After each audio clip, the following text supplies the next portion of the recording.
This is our garden.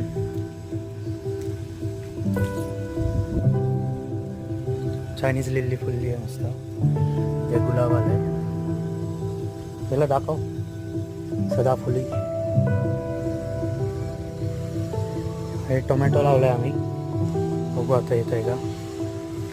आणि हे bones आहेत काही. हे बघा पिंपळाचं बोन्स आहे. हे गोकर्ण आहे. हे फिग आहे. अंजीर. चाफा मस्त झाला एकदम. त्यानंतर आंबा आहे. कलमी. ते जास्वंदी आहे. आणि ते पिंपळाचं पण बोन्स आहे. ही आपली कोरफड. गुलाब.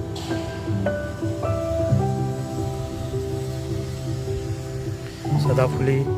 गवती चहा. हे पण एक प्रकारची जास्वंदी